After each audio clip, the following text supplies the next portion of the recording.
Hi there. It gives me great pleasure today to talk about another Boer Mauser with a difference. I believe this is a very special Boer Mauser which has been modified into a custom-made stock. This is serial number B, if I can remember, 1264. And as I mentioned once before, the Boers were a hunting nation. They liked their sporting rifles, which is a much lighter rifle to carry than a heavy military rifle. Many of them were actually cut back and sporterized. We discussed this in the Ersatz Plezier Mauser, which is a video we did a little while ago. In this instance, it's very similar, only that I believe this has been done by a highly skilled gunsmith and also a highly skilled woodcarver. What they've basically done is they've shortened the stock, as you can see here. They've also added a pistol grip, which you can see here. At the base of the pistol grip, there's a little bronze fitting which has been machined to suit with two little screws, and they've modified the comb of the butt, as you can see here. And this has all been done from a standard Boer rifle, a long rifle. And what they've done there is they've shaped the pistol grip, and in so doing they've added a piece here. So the bottom section of the pistol grip, if you look very carefully, will show you there's a line there where it's been joined on, and then obviously there's been a design carved into the butt here, and some checkering, etc. The one side of the butt has got the ZAR coat of arms, and it's also got Boer War 1899, 1900, 1901. It didn't go through to 1902. And on the other side of the butt, which we'll show you, it's got a beautiful carving of the OVS coat of arms. So, as I said, both of the Boer republics are represented on this particular firearm.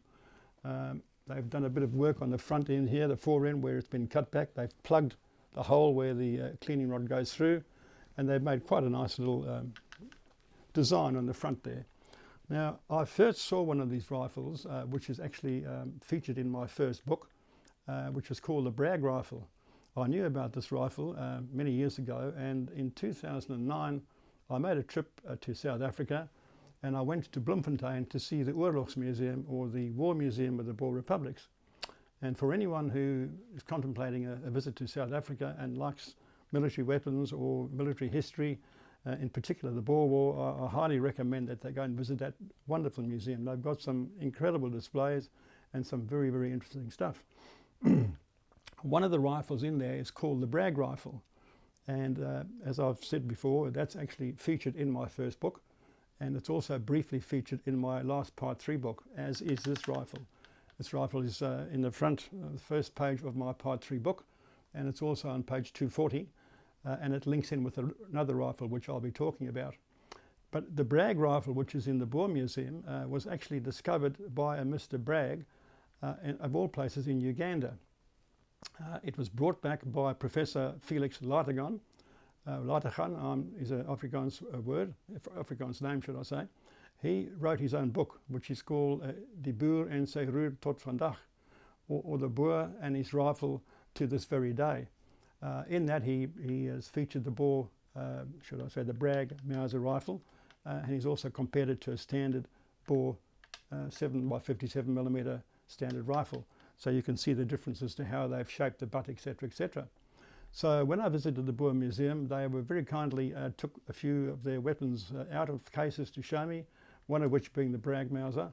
They also took me into their armory, and I was able to inspect a lot of the different weapons that they have there. So that was the Bragg Mauser. To date, I've seen or know of 4 of these particular weapons, all very similar. I believe that at least 2 of them were done by the very same gunsmith. Who that gunsmith was, unfortunately, I don't know. There's no records to date that I know of who can tell us who the actual gunsmith was who did this wonderful work. So there's the Bragg Mauser. There's another one in my book, my first book.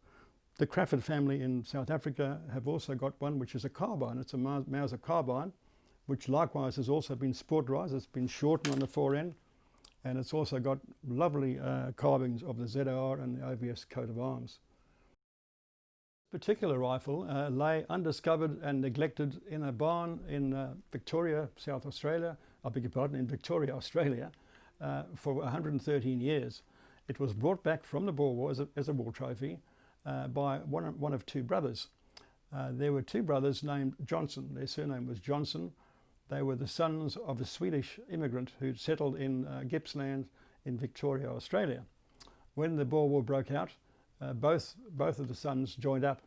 The first guy was Jeff, or Jeptai. He's got a most unusual spelling of his Christian name, so he was just known as Jeff Johnson. He joined up with the 4th Victorian Mounted Rifles, VMR. He went over to South Africa and arrived in Beira in late May 1900. That particular contingent worked their way through Rhodesia back into the Transvaal. And he unfortunately lost his life in the Battle of Hartbeesfontein in February 1901. Now, we've actually covered this in the previous video which we did called the Parkin Martini. I had to think about that. Captain Tom Parkin and his martini. Now, I'm just deviating slightly. This story is also covered in my Part 3 book. Captain Tom Parkin, who was a lieutenant at that stage, arrived with the 4th Victorian Mounted Rifles, as I mentioned, in Beira, went through Rhodesia, ended up in the Transvaal, took part in the Battle of Hartbeesfontein. Jeff Johnson was killed in that particular battle, and we'll show you a map of the action. But Captain Parkin had a miraculous escape. He was bending forward, when a Boer Mauser bullet struck his pocket. The projectile was deflected through the map in his pocket, went down through his pocket in his pants, in his trousers, went through a chain and a pocket knife and embedded parts of those metal bits and pieces into his thigh. So he ended up with a very severe wound. They sheltered him for a while, and then they took him off the battlefield, and he was sent back to the UK for treatment of his wounds. And Jeff Johnson, as I said, died in that same battle, being one of the men under the command of Tom Parkin. Now, his brother was Adrius Johnson. He'd made his own way over to South Africa, under which conditions I don't know. He probably couldn't get into one of the contingents over here in Australia.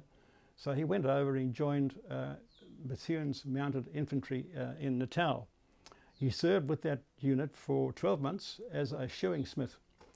After his service of 12 months, he decided to join a rather notorious unit called Steineker's Horse. He was probably enticed by the dollars and cents, because they were getting 8 shillings a day, which in those days was quite a good sum of money. Most of the troops were only getting about 5 shillings in colonial units. These guys got 8 shillings, and after, I think it was 6 months, their pay went up by another shilling. They operated in the Eastern Transvaal and on the Swaziland border. Steineker was an ex-Prussian officer who had a huge moustache which stuck out about 4 inches on either side of his nose. And they had some very colourful members in the unit. There were big game hunters, there were gamblers, there were a couple of very dubious characters in the unit. And as I said, Adrius joined as a farrier. He served with them until the end of the war. Under which conditions he got this rifle, I don't know, but obviously he bought this or collected it somewhere in South Africa and had it modified and custom done, as I've said to you before, with all these beautiful carvings.